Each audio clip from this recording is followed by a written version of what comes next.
You people never belong in first class. The security agent's words sliced through the boarding gate like broken glass. Malik Carter barely had time to respond before two officers seized his arms. His backpack hit the floor, scattering his books. Passengers stared, some whispering, some pulling out their phones. I paid for that seat, Malik protested, voice steady but tight with fear. One officer snatched the boarding pass, sneering. Probably fake. Just like that badge. Malik's eyes dropped to his chest, his father's old silver pilot badge, worn with pride. They didn't recognize it. They didn't recognize him. But they would. Because this wasn't just any flight, and Malik Carter wasn't just any teenager. In the security room, cold and sterile, Malik sat alone. Outside the glass, officers laughed. His fingers traced the badge clipped to his hoodie, the same badge his father wore the day he saved Flight 304. The memory burned, news headlines, his father's funeral, the folded flag handed to him. The airline promised to honor Captain Carter's legacy. But here they were, dragging his son off a plane. Fake ticket, huh? The agent jeered, re-entering. Malik's throat tightened. The officer tossed his boarding pass onto the table.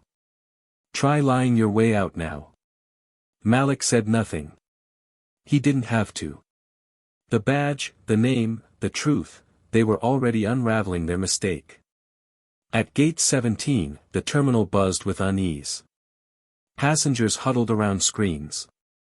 A viral video played on loop, Malik being dragged off the flight, the silver badge flashing against his chest.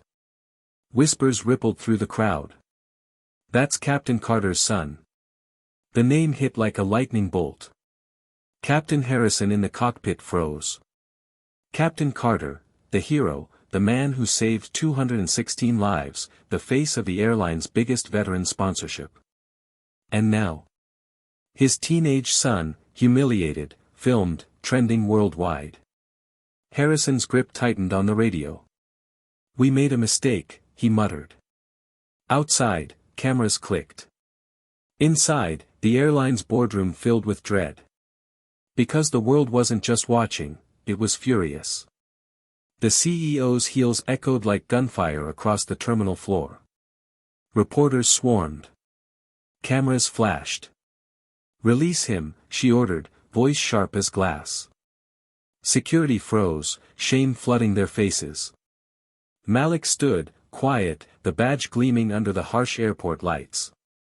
We just lost the $6 billion contract, a PR officer whispered. The CEO's lips pressed into a thin line. Malik met her gaze, calm, unshaken. No anger. No gloating. Just presence. Just his father's legacy stitched into every inch of him. Behind them, passengers filmed. Headlines ticked across screens. The CEO cleared her throat. But Malik didn't stay for speeches or empty apologies. He picked up his bag, and walked away. Sometimes, silence hits hardest. By nightfall, the video hit 12 million views. Stock prices plummeted. Sponsors vanished. The airline scrambled for damage control. But dignity? You can't buy that back. Malik sat by the windows, watching departing planes slice through the dark sky. A middle-aged woman approached, eyes soft with regret. Your father, he flew my brother home from Afghanistan. I'm sorry, son. Malik's throat tightened, but he nodded. Across the terminal, the CEO fumbled through public apologies. But Malik's revenge wasn't loud. It wasn't cruel. It was quiet. It was the truth revealed, the consequences falling. His father taught him, the loudest power, is presence. And today, presence cost them $6 billion. Malik's story proves that real dignity doesn't shout. It stands firm, even when the system tries to drag you down. They mocked his name, but they couldn't erase his legacy. If you believe stories like this matter, hit subscribe, share your thoughts, and tell us, have you ever faced injustice, and let your presence speak for itself.